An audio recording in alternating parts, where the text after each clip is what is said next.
একটু গুরুত্ব পেলে বাচ্চারা অনেক বদলে যায়। আজ তার মতামতকে মূল্য দিন, কাল সে আপনাকে মূল্য দিবে। আসসালামু আলাইকুম মাই ইউটিউব ফ্যামিলি, কেমন আছেন সবাই? আমি momo, life circle of momo চ্যানেলে সবাইকে ওয়েলকাম করছি। ভোরবেলা উঠে নামাজ পড়লাম, কোরআন পড়লাম, বাহিরের প্রকৃতি দেখলাম, তারপরে এখানে হচ্ছে একটা হেলদি ড্রিঙ্কস। আর্লি মর্নিং আমরা একটা কিছু খাই, তো এটা হচ্ছে ময়ূরী মেথির পানি আর সাথে আদা দেওয়া আছে আর একটা খেজুর, এটা খাচ্ছিলাম। তারপর হচ্ছে যে এখানে আমার বেবিরা কিন্তু অলরেডি উঠে গেছে, শুধু আজকে ছোট জন ওঠেনি, রাতে অনেক রাতে ঘুম আসছে তার কারণে। আর এখন হচ্ছে যে নিজের চুল আঁচড়াবো, সানস্ক্রিন দেব, তারপরে রান্নার জন্য রেডি হয়ে রান্না করতে যাব। আর এদিকে তাকে পড়া দিয়ে যাব, তাকে বলেছি খাতা নিয়ে আসো, তো সে খাতা বই নিয়ে এসেছে, এখন তাকে পড়া দিয়ে তারপরে যাব। আবার রান্নার ফাঁকে ফাঁকে দেখব যে তার লেখা কত দূর হয়েছে, কি অবস্থা। এরপরে রান্নাঘরে এসে টুকটাক সব রেডি করে নিয়েছি, কাটাকাটি। আর হচ্ছে ভাতও প্রথমেই বসিয়ে দিয়েছি। আজকে রান্না করব করল্লা আলু ভাজি। আমরা তো ছোটগুলাকে উস্তা বলি, বড় লম্বা যেগুলো সেগুলোকে করল্লা বলি। তো এই যে এখানে ভাজির সাথেই পেঁয়াজ আর কাঁচামরিচ কাটা ছিল, তাই তেল গরম করে ওগুলো আমি দিয়ে দিলাম তেলে। আজকে হচ্ছে যে এখানে আর হলুদ দিব না, মাঝে মাঝে দেই, খুব কমই দেওয়া হয় করল্লা ভাজিতে হলুদ। এমনি দেখা যায় শুধু লবণ, কাঁচামরিচ, পেঁয়াজ দিয়ে করা হয়। তো এই যে এখানে এখন আমি এটা করে নেব।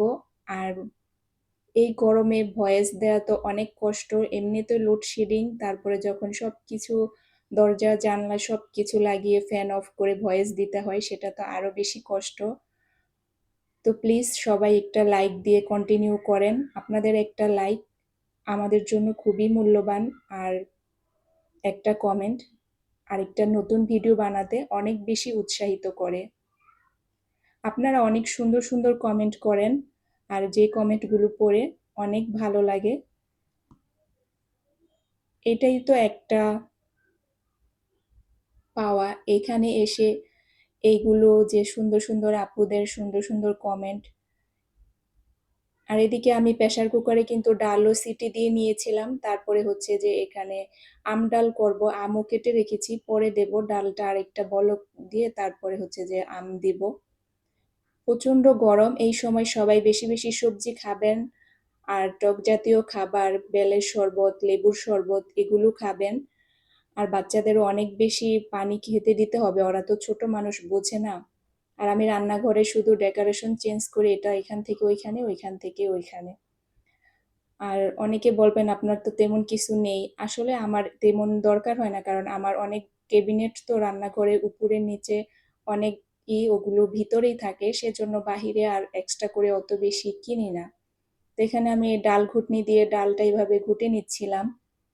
এভাবে ডাল তো অনেক আপুরাই ঘটে, আমার মনে হয় সবাই, আমিও এটা করি, কারণ পুরো একবারেই হয়ে যায়। এমনিও প্রেসার কুকারে ওরকম থাকে না, তারপরও করে নেই, একেবারে মানে ডালটা গলে যায়। এখানে টমেটো, আম দিয়ে এই ডালটা না খুব ভালো লাগে, এগুলো দেখা যায় শরীরের জন্য ভালো, মুখের রুচিও আসে। গরমের মধ্যে তো কিছুই ভালো লাগে না, খেতেও ভালো লাগে না, তারপরে সবারই দেখা যায় যে বাচ্চাদের একটু এই গরমে অনেকে অসুস্থ হয়ে পড়তেছে, সবার জন্য দোয়া রইল, সবাইকে আল্লাহ সুস্থতা দান করুন, নেখাত দান করুন, আমিন। এইভাবেই দেখা যায় যে গরমের শীতে আসলেই আমাদের দেখা যায় বাচ্চাদের তো অসুস্থ হয়। আর এদিকে হচ্ছে আমি ভাত ঠিকা দিয়েছিলাম, মানে ভাতের মাল গেলে আবার একটু চুলার উপরে তাপ দিয়ে নিয়েছিলাম, আর ভাজিটাও ভাজা ভাজা করে নামিয়ে নিয়েছি, তারপরে হচ্ছে যে ছোট মাছটা রান্না করব। আর আমি তো চুলা মুছির সাথে সাথে হাঁড়ি পাতিলের সাইডও যেগুলোই থাকে সেগুলোও মুছে নেই, যে এই গরম অবস্থায় হলে দেখা যায় সুন্দরভাবে সব উঠে যায়। তারপরে ছোট মাছটা বসিয়ে দিলাম, এখানে নদীর ছোট মাছ, আজকে ঢেঁড়স দিয়ে রান্না করব। হাতে মেখেও বসানো যায়, তবে হাতে মেখে আর বসাইনি, এভাবেই করেছিলাম। পেঁয়াজটা সফট হওয়ার জন্য এখানে আমি লবণ দিয়ে নিলাম। তারপর হচ্ছে একে একে সব মশলা দিয়ে দিব।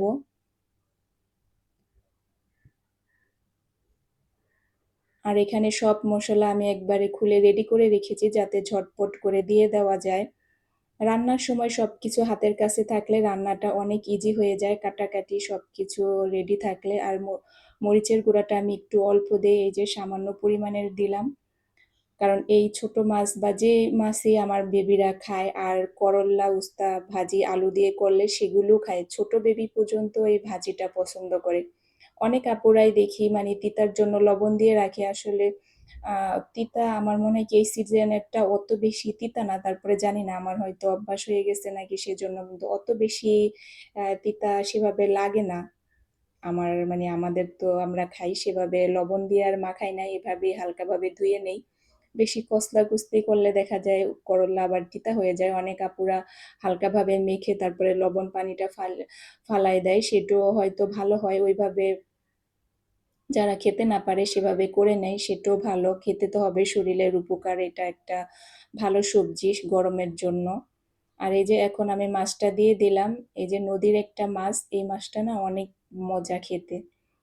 তো এই যে মাছটা দিয়ে দিলাম, তারপরে ঢেঁড়স দিয়ে দেব। এটা পরে আর বেশি নাড়াচাড়া করব না, নাড়াচাড়া করলে তো ভেঙে যাবে, যার কারণে এই যে এখানে কাঁচামরিচ আর ঢেঁড়স একসাথেই কেটে রেখেছিলাম, এগুলো এখন দিয়ে দিলাম।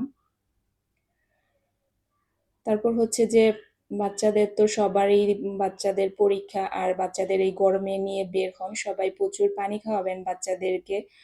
আর লেবুর শরবত, বেলের শরবত তো বাচ্চারা সচরাচর খেতে চায় না, যদি কারো বাচ্চারা পছন্দ করে অবশ্যই খাওয়াবেন। আর বাহিরের আজে বাজে খাবার না খেয়ে যদি সম্ভব হয় ডাব খাওয়াতে পারেন, ডাবটা তো এই গরমের জন্য খুবই উপকারী, শরীরের জন্য ভালো।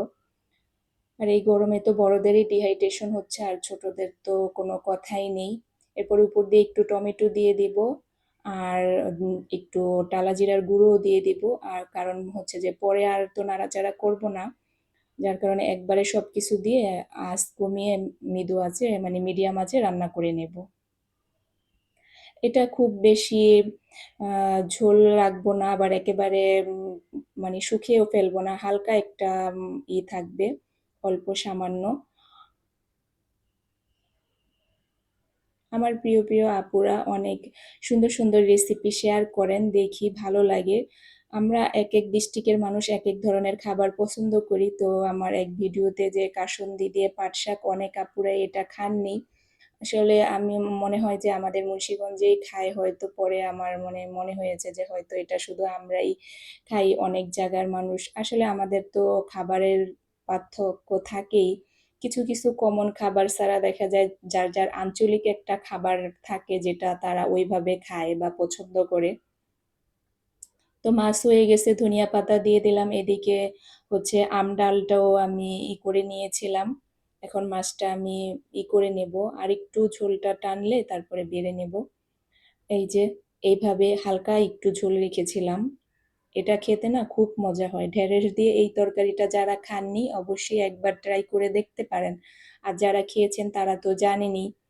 এরপরে অনেক কাজ করেছি অফ ক্যামেরাতে, ঘর ঝাড়ু দেওয়া, মপ করা, বেবিকে স্কুলে দিয়ে আসা। তখন হচ্ছে 1টা বাজে, ওর তো 1টা থেকে পরীক্ষা শুরু হয়, ওকে আমি 1:45 বাজে দিয়ে এসেছি। তারপরে এসে এত গরমের মধ্যে অনেক খারাপ লাগতেছিল, ফ্রিজে তরমুজ ছিল সেটা বের করে খাচ্ছিলাম, আর আমার 2 কন্যা ঘুমাচ্ছিল। তো ওদের ওইখানেই বসে বসে খাচ্ছিলাম, কারণ ওইখানেই দেখা যায় এটা দক্ষিণ পাশের রুম, তো হালকা একটু বাতাস আসে, কিন্তু জানালা সেভাবে খোলা যায় না, ওই যে সাইডে কাজ চলতেছে, যার কারণে দেখা যায় যে সবকিছু আটকেই রাখতে হয়। আর বাচ্চাদের না সবকিছুতে তাদের মতামত ইচ্ছার প্রাধান্য দিতে হয়, আর সব কাজে তাদেরকে উৎসাহ দিতে হয়। জানি তারা পারবে না, পারফেক্ট হবে না, তারপরও তাদেরকে বলতে হয় বা তাদেরও ইচ্ছার প্রায়োরিটি আমাদের দিতে হয়। এই যে সে কিন্তু পারবে না জানি কাঁথাটা ভাঁজ করতে, তারপরে সে চাচ্ছে ঠিক আছে তাহলে করো। আর এরকম অনেক ছোট ছোট কাজ আমি আমার ছেলে মেয়েকে বলি যে করো, কিন্তু জানি ওটা ওর পারফেক্ট হবে না, তারপরও করুক, তার একটা মনে হোক যে আমিও পরিবারের একটা সদস্য, আমারও ইম্পর্টেন্স আছে, যে আমাকে ওইটা করতে দেওয়া হয়েছে বা যেটা সে করতে পছন্দ করে। অনেক সময় বলি যে তোমার বেডটা গুছাও, সুন্দর করে গুছাতে পারে না, তারপরও করে। আমি পরবর্তীতে গিয়ে করি, কিন্তু যখন ও করে বলি যে মাশাল্লাহ তোমারটা অনেক সুন্দর হয়েছে, তুমি পরবর্তীতে আরো পারবে। ওরা নিজেরাও বোঝে, বলে না ভালো হয়নি, যে না হয়েছে, তুমি মার থেকেও ভালো পেরেছো। আসলে আজকে যারা এই ছোট, কালকে তারা বড় হবে, তাদের প্রায়োরিটি বুঝাতে হবে। আর এখানে হচ্ছে যে আমি ইলিশ মাছ রাতে ওই ছোট মাছ রান্না করেছিলাম, তো সেটা তো এই হয়ে গেছে। রাতের জন্য ভাবছিলাম যে ইলিশ মাছ ভাজবো, তারপরে আবার এইভাবে মাছ রান্না করলে সবাই পছন্দ করে, এইভাবে সাদা ইলিশ মাছ। এই রেসিপিটা আমি শেয়ার করেছিলাম, যদি কারো দেখার ইচ্ছে থাকে দেখে নিতে পারেন। এটা খেতে না অসম্ভব মজা হয়। তারপরে হচ্ছে যে একটু নুডলস খেতে ইচ্ছে করেছে, তবে সেটা আমারই করেছিল। আমি অল্প 2 প্যাকেট নুডলস এখানে সিদ্ধ করে নিয়েছিলাম, গাজর ডিম পেঁয়াজ সব রেডি করে নিয়েছি। তারপরে অফ ক্যামেরায় রান্নাও করে নিয়েছি, তার সাথে আবার শসা তরমুজ এগুলো কেটে নিয়েছি। এখন আমরা আমার ছানাকে নিয়ে, মানে ছানাদের নিয়ে এই সন্ধ্যার নাস্তা করে নেব। সন্ধ্যা বলতে তখন এশারের আয়োজন দিয়ে দিয়েছিল অলরেডি। এরপরে হাজবেন্ড চলে এসেছিল, সে কিছু প্রয়োজনীয় মানে যেগুলো দরকার, কলা, তারপর হচ্ছে ডাব, আর বাকরখানি অনেক দিন হয়েছে যে আনা হয় না, তো বাকরখানি নিয়ে এসেছে। আর ডিম তো এতটা লাগে, এটা সবারই লাগে, এটা তার বলার কোনো অপেক্ষাই রাখে না।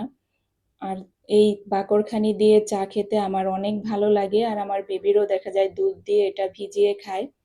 আসলে সব সময় তো আর নাস্তা করে দেওয়া হয় না, বিকেল টাইমে যখন ওরা চলে যায় দুধের সাথে বিস্কিট বা বাকরখানি দিয়ে ওদের দিলে ওরা আসে। 7:45 8টা বেজে যায়। তো সবাই ভালো থাকেন, সুস্থ থাকেন। আল্লাহ হাফেজ।